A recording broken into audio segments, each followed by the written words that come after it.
বান্দারে তুই নাশুকর হইস না, শুকরিয়া কর। একটু পেলেও তুই অন্তর থেকে আমার দরবারে শুকরিয়া কর। বান্দারে আমি বেশি কিছু চাই না তোদের কাছে। খাবার শুরুতে একটু আমাকে স্মরণ করবি, খাবার শেষ করে একবার আমাকে স্মরণ করবি, ঘুমানোর আগে একবার আমাকে স্মরণ কর, ঘুম থেকে উঠে একবার আমাকে স্মরণ কর। বান্দারে তুই শুধু তোর জীবনের ব্যস্ততার ভিতরে আমি রবকে স্মরণ করার জন্য বাহানা খুঁজতে থাক, কৌশল করতে থাক, যেমনি পারস আমি রবকে একটু স্মরণ কর। বান্দারে তুই কোন রকম ব্যস্ত জীবনে আমাকে স্মরণ করতে করতে একবার তুই কবরে আয়। তুই বান্দা দুনিয়াতে আমাকে স্মরণ রাখবি, আমি রহমান তোকে কবরে হাসরে স্মরণ রাখবো। সুবহানাল্লাহ। আর রব যাকে কবরে হাসরে স্মরণ রাখে, জাহান্নামের আগুন তাকে স্পর্শ করার কোনো সুযোগ নাই। আল্লাহ পাক বলে, বান্দা আমি আছি তো তোদের জন্য। লা তাহজান লা তাখাফ, ভয়ও করিস না, চিন্তাও করিস না। যার যা করার করতে দে, যার যা বলার বলতে দে। দিন শেষে আমি আহকামুল হাকিমিন হাসরের ময়দানে বিচার করব, তোর পক্ষে রায় করে দিব। তুই যদি শুকরিয়াকারী হোস, তুই যদি ধৈর্য ধারণকারী হোস, তুই যদি ক্ষমাকারী হোস, তুই যদি ঈমান দ্বারা পরিপূর্ণ হোস। বলেন না সুবহানাল্লাহ। আমরা সব সময় বিচার নিজে করতে চাই। রব বলে যে আমি আহকামুল হাকিমিন আছি তো, তুই বিচার করতেছস, কয়টা বাড়ি দিবি, কয়টা মাইর দিবি, কিছু বিচার আমার জন্য রেখে দে। আল্লাহ আমি কি করব? বলে যে তুই ক্ষমা করে দে। আল্লাহ সে আমার উপর জুলুম করেছে, অত্যাচার করেছে, অন্যায় করেছে, আমি কেন ক্ষমা করব? রব বলে যে ক্ষমা করে আমার বান্দাকে আমার জন্য, আমি আল্লাহ তাকে ক্ষমা করে দিই যে ক্ষমা করে দেয়। রব বলে যে তুই নিজের গুনাহ থেকে মাপ পাওয়ার জন্য তুই নিজে ক্ষমা করে দে। তুই ওরে ক্ষমা করবি, আমি তোরে ক্ষমা করব। যে গুনাহ করার পরে নিজের ভুল বুঝতে পেরে রবের সমীপে নিজের মনকে মাথাকে সুফর্দ করে দিবে, দুই চোখের পানি ছেড়ে লজ্জার সাথে রবের কাছে ক্ষমা চাইবে, আল্লাহ সেই তওবাকারীকে ভালোবাসেন। সুবহানাল্লাহ। আল্লাহ তাআলা দানশীল ব্যক্তিকে ভালোবাসে। আল্লাহ তাআলা তাকওয়া অর্জন, রবকে যারা ভয় পেয়ে চলার চেষ্টা করে তাদেরকে ভালোবাসে। আল্লাহ কাদেরকে ভালোবাসে? যারা আল্লাহর উপর ভরসা করে চলার চেষ্টা করে, আল্লাহ তাদেরকে ভালোবাসে। সুবহানাল্লাহ। আল্লাহ ধৈর্যশীলকে ভালোবাসে, আল্লাহ ক্ষমাকারীকে ভালোবাসে, আল্লাহ তাআলা বিনয়ীকে ভালোবাসে, আল্লাহ তাআলা ভদ্রতাকে ভালোবাসে, আল্লাহ তাআলা নম্রতাকে ভালোবাসে। সুবহানাল্লাহ। আল্লাহ যা যা ভালোবাসে বান্দার ভিতরে, এইগুলাকে যদি একটু গবেষণা করে নিজের ভিতর আনা যায়, দেখবেন প্রত্যেকটা আব্দুল্লাহ আল্লাহর রহমতে ওলি আল্লাহ হয়ে যাবে। হে আমার বান্দারা, ইন্নাল্লাহা মা'আস সাবিরিন, ইন্নাল্লাহা মা'আস সাবিরিন, ইন্নাল্লাহা মা'আস সাবিরিন। আমি রব ধৈর্য ধারণকারীর সাথে আছি, আমি আল্লাহ সহ্য যারা করে তাদের সাথে আছি, আমি আল্লাহ ক্ষমাকারীর সাথে আছি, আমি আল্লাহ বিনয়ীদের সাথে আছি, আমি আল্লাহ নম্র কথা যারা বলে তাদের সাথে আছি, আমি আল্লাহ ভদ্রদের সাথে আছি, আমি আল্লাহ মানিয়ে নিয়ে ক্ষমা যারা করে দেয় তাদের সাথে আছি। বলেন সুবহান।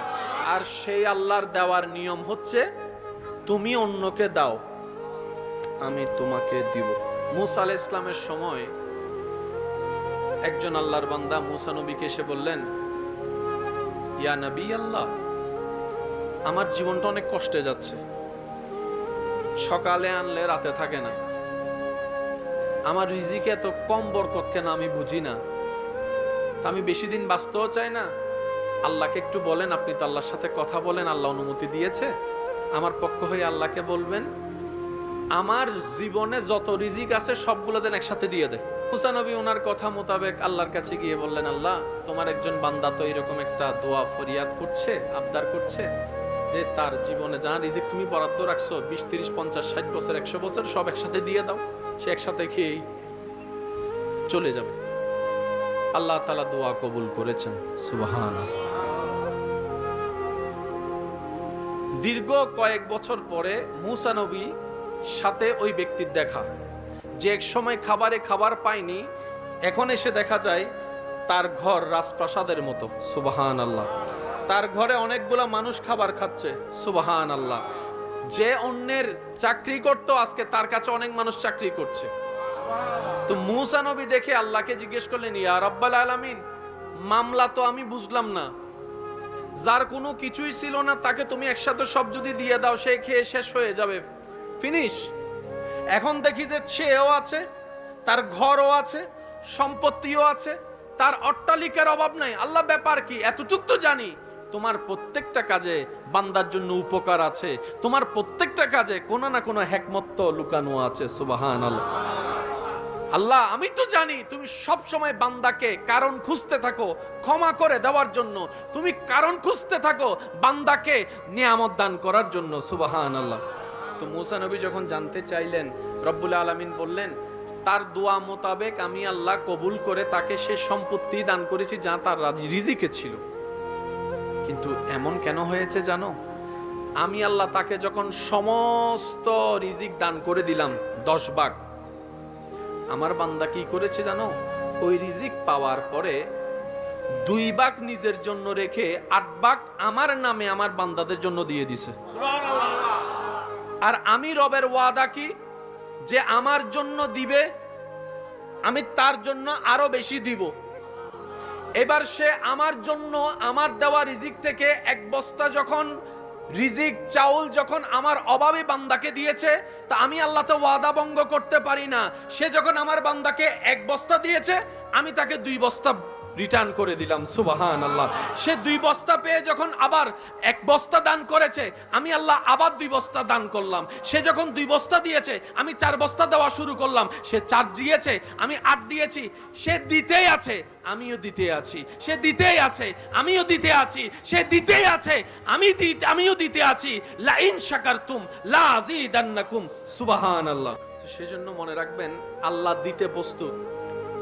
আমরা গাদা, আমরা সালাক নই বলে নিতেও জানি না, ধরতেও জানি না। আর রু যখন শক্তিশালী হয়ে যায়, ব্যথিত হৃদয় ওয়ালার চোখের পানি মুছিয়ে দেয়, মাথায় হাত বুলিয়ে দেয়, অন্তরের মধ্যে জাগা দেয়, বুকের সাথে জড়িয়ে ধরে মানবতার দৃষ্টান্ত প্রমাণ করে। সুবহানাল্লাহ। দেহ যখন শক্তিশালী হয়ে যায় রুহের চাইতে, তখন তার ভিতরে অহংকার কাজ করে, হিংসা কাজ করে, আমিত্ব কাজ করে, লোভ কাজ করে। আর রু যখন শক্তিশালী হয়ে যায়, তার ভিতরে তাহাজ্জুদের নামাজের প্রেম কাজ করে। সুবহানাল্লাহ। ফরজ রোজার পাশাপাশি নফল রোজা কিভাবে রাখা যায় ব্যস্ত সময়ের ভিতরে, সেটার চাহিদা অন্তরের মধ্যে কাজ করা শুরু করে। রু যখন শক্তিশালী হয়ে যায়, তখন রাগ কন্ট্রোল করার ব্যবস্থা হয়ে যায়। রু যখন শক্তিশালী হয়ে যায়, হাজার কষ্টের ভিতরেও থেকেও, অন্তর ব্যথিত থাকার পরও মানুষকে মুখ থেকে হাসি দিয়ে কথা বলে, মানুষের অন্তরকে খুশি করে। এবার যদি আপনি আপনার আমার জীবনের সাথে আল্লাহ ওয়ালাদের জীবনকে যদি একটু মিলাই দেখেন, সমস্ত কিছু ক্লিয়ার হয়ে যাবে। আমরা দেহকে শক্তিশালী করে রূহকে দুর্বল করেছি, শয়তানের রাজত্ব আমরা গ্রহণ করেছি। আর আল্লাহ ওয়ালারা দেহকে দুর্বল করে রূহকে আলোকিত করেছেন, শক্তিশালী করেছেন, শয়তানকে পরাজিত করে আল্লাহর হুকুম বাস্তবায়ন করেছেন। সুবহান। রূহ যখন শক্তিশালী হয়ে যাবে, আপনি এলাকার জন্য নিয়ামত হয়ে যাবেন, পরিবারের জন্য আপনি নিয়ামত হয়ে যাবেন, বাবা হিসাবে নিয়ামত হয়ে যাবেন, মা হিসাবে নিয়ামত হয়ে যাবেন। সুবহানাল্লাহ। শুধু তাই নয়, আপনার প্রতিবেশীর জন্য আপনি নিয়ামত হয়ে যাবেন। সুবহানাল্লাহ। আপনার রূহ যখন আলোকিত হয়ে যাবে, শক্তিশালী হয়ে যাবে, আপনার আর ওই অশান্তির জীবনের যাতে আপনার কষ্ট করতে না হয়। হুয়াল্লাযী আনজালাস সাকিনাতা ফি কুলুবিল মুমিনিন। শান্তিদাতা রব আপনার জীবনের মধ্যে 24 ঘন্টায় শান্তির ব্যবস্থা এমন ভাবে করে দিবেন, সবাই আপনার চতুর্দিকে আগুন জ্বালাইলো, আপনার দিলের মধ্যে শান্তি আসতেই থাকবে। সুবহান। দেহ যখন শক্তিশালী হয়, তখন প্রতিশোধের জন্য হাত উঠে। আর রূহ যখন শক্তিশালী হয়, তখন সমাধানের জন্য অন্তর থেকে ক্ষমা করে দেওয়া আসে। দেহ যখন শক্তিশালী হয়, অন্যের পকেট থেকে অন্যের হকের জিনিস কেড়ে নিয়ে নিজের আয়ত্তে নিয়ে আসে। আর যখন রূহ আপনার শক্তিশালী হয়ে যাবে, তখন নিজের পকেট থেকে অন্যের দুঃখ দুর্দশা দূর করার জন্য আপনার দান সৎকায় কাজ হয়ে যাবে। সুবহানাল্লাহ। দেহ যখন শক্তিশালী হয়ে যায়, এই মুখের আর কোনো কন্ট্রোল থাকে না, বড় ছোট আর বীজ বিবেচনা থাকে না। যারে যেটা মন চাই সেটাই মুখ দিয়ে বলে, অন্তরকে ব্যথিত করে। অন্তত আমরা নিজেরা ভালো থাকার জন্য নিজেদের ভিতরে কিছু গোপন প্র্যাকটিস রাখার দরকার আছে। আজকে থেকে 10-20 বছর আগের মানুষের ভিতরও যেই পরিমাণ ধৈর্য সহ্য ছিল, আগে একটা মানুষ মাসের পর মাস অপেক্ষা করত প্রিয়জনের একটা চিঠি আসার। অধৈর্য হতো না, ধৈর্য ধরে অপেক্ষা করত 3 মাস, 4 মাস, 5 মাস। আমার মুরব্বীরা হয়তো আমার সাথে একমত হবেন, আগে বিদেশ থেকে টেপ রেকর্ডার পাঠানো হতো, ক্যাসেট। ওই ক্যাসেটটা পাঠালে প্লে করে সবাই মিলে শুনতো। আবার একটা সময় ক্যাসেটটা রেকর্ড করে সবার বক্তব্য নিয়ে সেটা পাঠিয়ে দিত। 3-4 মাসের একটা বিষয় ছিল, দূরত্ব ছিল। একটা সময় মানুষ 3-4 মাস যে চিঠির অপেক্ষা করে ধৈর্য ধরে থাকতো, আজকে বিজ্ঞানের উন্নত প্রযুক্তির কারণে মাধ্যমে যখন সে মানুষটা ভিডিও কলে দেখার সুযোগ হয়েছে, একবার ভিডিও কল কিংবা মেসেজ দেওয়ার পরে রিপ্লে না পেলে, রিসিভ না করলে, আপনি আমি দ্বিতীয়বার কল দেওয়ার পরে প্রথম কথায় বলে হন্ডা জিলি দিয়ে তখন। আগে 3 মাস ধৈর্য ধরার একটা ক্যাপাসিটি ছিল। এখন এদিকে বিজ্ঞান আমাদের জীবন সহজ করেছে, কিন্তু আমাদের ধৈর্যের লেভেল কমে গেছে। আগে একটা মানুষ হেঁটে যেতে লাগতো 2 ঘন্টা, ধৈর্য ধরে মানুষ যেত। সেই রাস্তা যখন এখন যানবাহনের মাধ্যমে 10 মিনিটের হয়েছে, এই 10 মিনিটের ভিতরে যদি 2 মিনিট জাম লাগে, দিন দিন ধৈর্যের লেভেল, যার কারণে স্বামী স্ত্রীর ভিতরে 2 কথা হলেই মেজাজ গরম, সম্পর্কের মধ্যে ফাটল পর্যন্ত চলে আসতেছে এই ধৈর্য না থাকার কারণে। কথা বলেন ঠিক কিনা?